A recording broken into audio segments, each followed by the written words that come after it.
Yeah guys, so today I'll be teaching you how to make a krink k12 pen and a art primo squeezy pen, because they're basically the same. They're both metal tipped pens with acrylic paint in them. So what you're going to need is a paint pen. Doesn't matter whether it's Montana or Posca, as long as it's acrylic. You wouldn't really want alcohol based paints in this. A metal tip pen like so. It's not really focused on the camera, but doesn't have to be Tipex, it can be any, depending where you live. I only got this one because this was the only one I could find. I was really wanting more of the sort of shorter bodied ones, like the krink K12 pen and that. So what you want to do first is you want to empty this, but when you empty all the Tipex white out, whatever you want to call it, stuff out of this, make sure you shake it so all the not the pigment, but what the Tipex is made out of, it's all like diluted with the liquid, so then it'll come out easier, and then you won't have Tipex mixing with your paint. But yeah, for the sake of this video, I've already emptied one and I've ripped the label off. But to undo the lid, it's a Chinese or Japanese one, and you have to turn right instead of left. It's also very useful if you keep the it's not a mixing ball in these, it's a more of a mixing like bar, but it's still useful if you keep it in, because you know it can mix your paint up. So what I'm going to do is get your paint pen, take the head off it, and just get the valve off. Now I don't know what it's like for like Molotov and stuff like that, getting the valves out, but getting the valves out of Montana's a pain in the ass.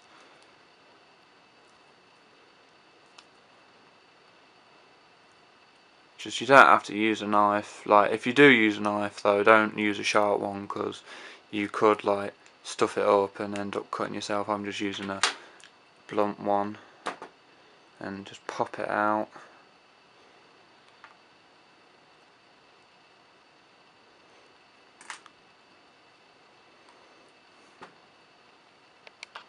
Yeah, I just put my valve back on and shook it up just because I forgot to shake the paint up. But yeah, gonna need like a syringe or something to get the paint out of the paint pen and put it in the squeezy marker and not get it everywhere. So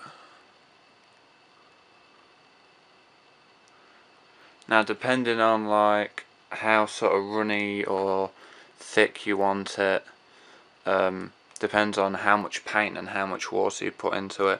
But I don't just put paint from the Montana pen into the Tipex pen. I water it down quite a bit as well, so it flows a lot nicer.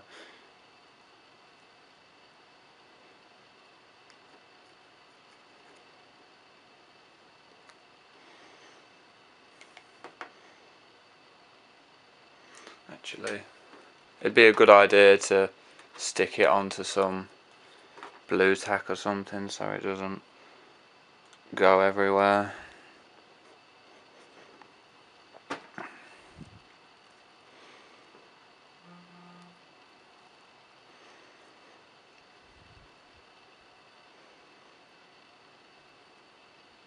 But I mean, when you're using it, and if it's not flowing very well, then you can always just open it up and shove some more water in it, and then,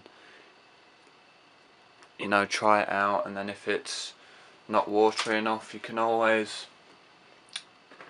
put some more in.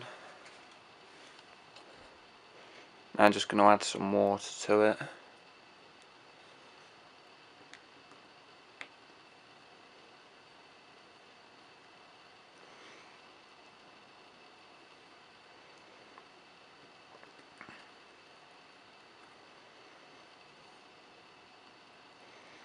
Now I don't fill it up to the top, I just fill it up to so I have about that much space left at the top.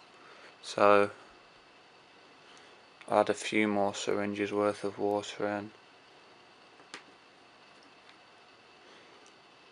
1, 2, 3. Alright, yeah. Now just put your lid back on.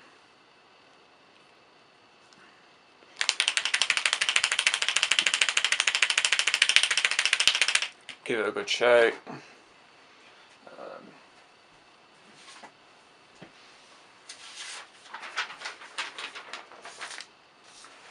Test it out. See, I'm not even squeezing on the tip, and it's coming out nice and flowing well. But it's not that bad opacity wise either. But then that's me squeezing on it. So this has been HexxInkworks showing you how to make a krink k12 pen at home. Like, comment, rate, subscribe, check out my other videos. Peace.